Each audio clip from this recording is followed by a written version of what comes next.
Dallas head coach Mike McCarthy glowing about his pass catcher, saying everybody involved wants to get it done.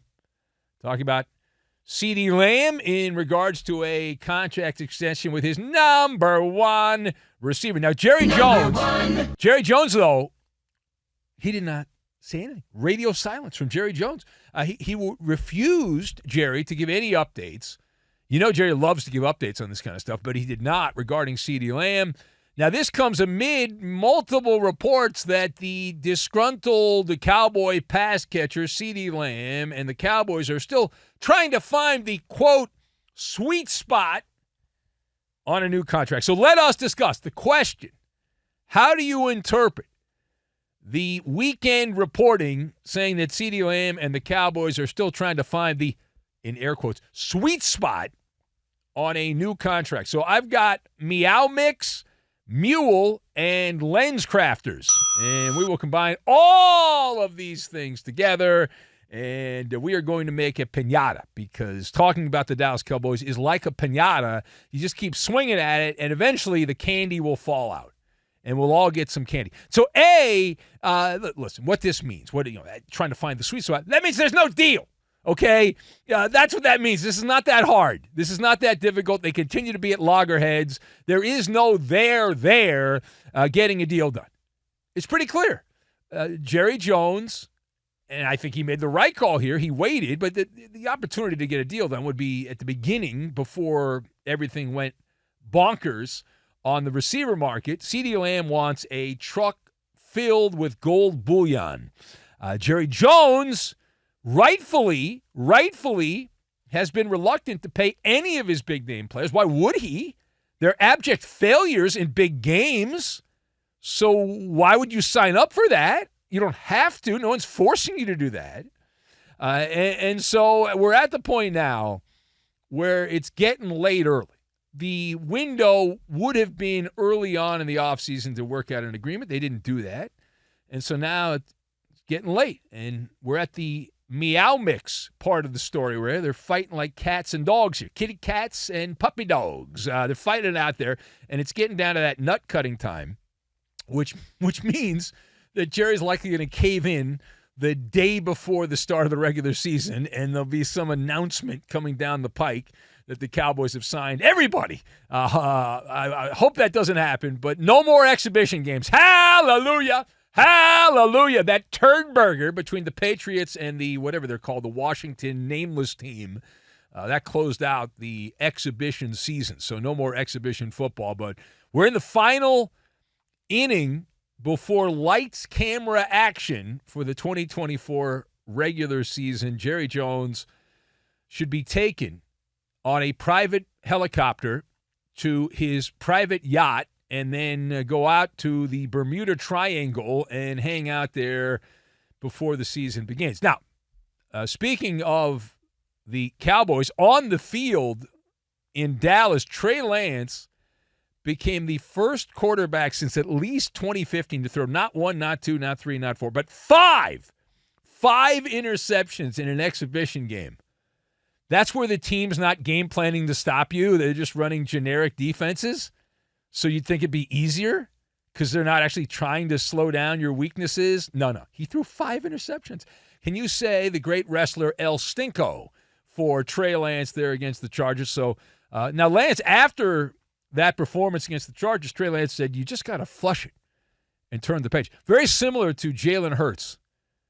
As you drop a deuce, you don't look at it, you just flush it away and move on. Meanwhile, the GM there, Jerry Jones, he liked the team so much he bought it. Jerry Jones gave a state of the depth chart address saying that Trey Lance will be on his roster. So why does Jerry Jones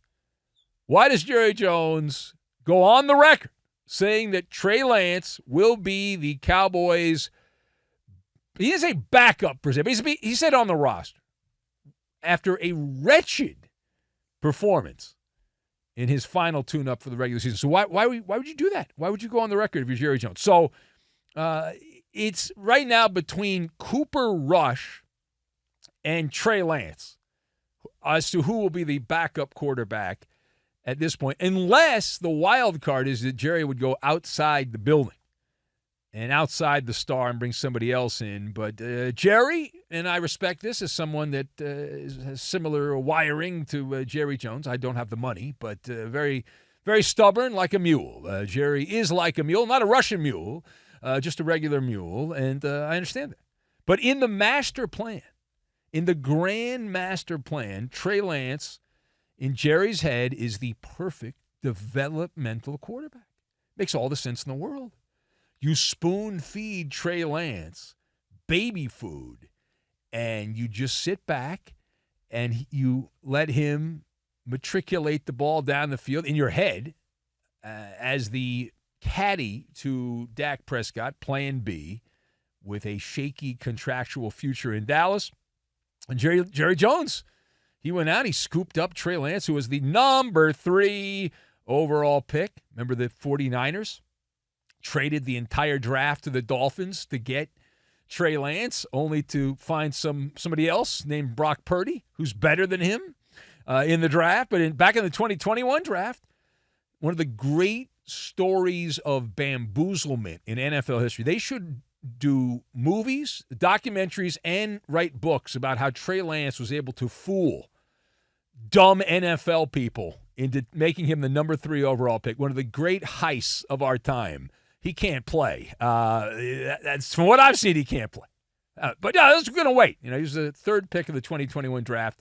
It's now 2024, and he's played at a level where he probably should get out of here, be gone, but he's still going to be on the team.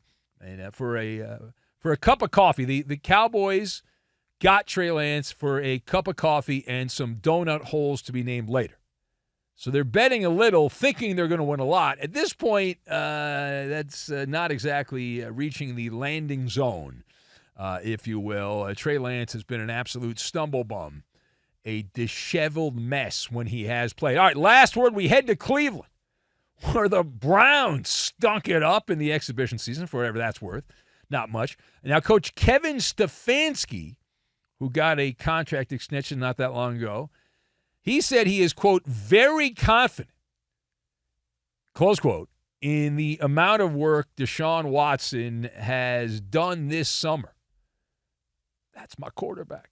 Do you share the confidence that the Browns coach does in Deshaun Watson having a revival under center in Cleveland? So I'm going to start here, and you can chime in. I'm going to go N+O.